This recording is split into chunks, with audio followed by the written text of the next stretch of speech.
Hello guys, இன்னைக்கு நம்ம பார்க்க போகிறது என்னென்னா சிக்கன் பிரியாணி. வாங்க பார்க்கலாம். ஒரு பாத்திரம் எடுத்துக்கோங்க. அதில் தேவையான அளவுக்கு எண்ணெய் ஊற்றிக்கோங்க. 2 பட்டை, லவங்கம், ஏலக்காய், 2 பிரிஞ்சி எல்லாம் சேர்த்து மிக்ஸ் பண்ணுங்க. 3 பெருசாக கட் பண்ண வெங்காயம், அப்புறம் பச்சை மிளகாய் சேர்த்து மிக்ஸ் பண்ணுங்க.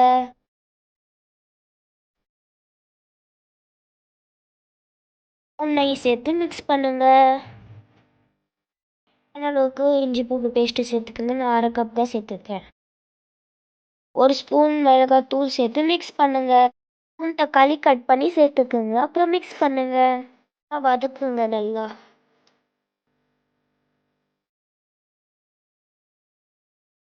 புதினா சேர்த்து மிக்ஸ் பண்ணுங்க.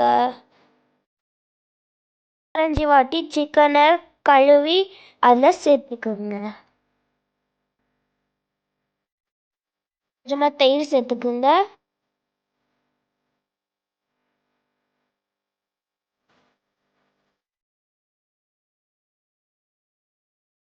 மூன்றரை கப் தண்ணீர் சேர்த்துக்குங்க. அப்புறம் மிக்ஸ் பண்ணுங்க.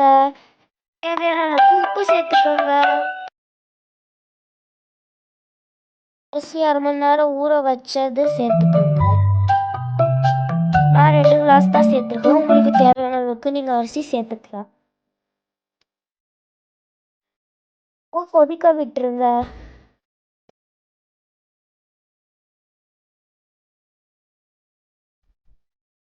தண்ணி எல்லாம் கொதிச்ச பிறகு அதில் புதினா போட்டு அதை மூடி வச்சிருங்க. 15 நிமிஷம் லோ ஃப்ளேமில். அதுக்கு மேலே வெயிட்டான பொருள் ஏதாவது வச்சிருங்க. தொடர்ந்து மிக்ஸ் பண்ணுங்க. அவ்வளோதான், சிக்கன் பிரியாணி ரெடி. உங்களுக்கு எங்கள் வீடியோ பிடிச்சிருந்தா லைக் பண்ணுங்கள், ஷேர் பண்ணுங்கள், கமெண்ட் பண்ணுங்கள், சப்ஸ்கிரைப் பண்ணுங்கள். Bye guys.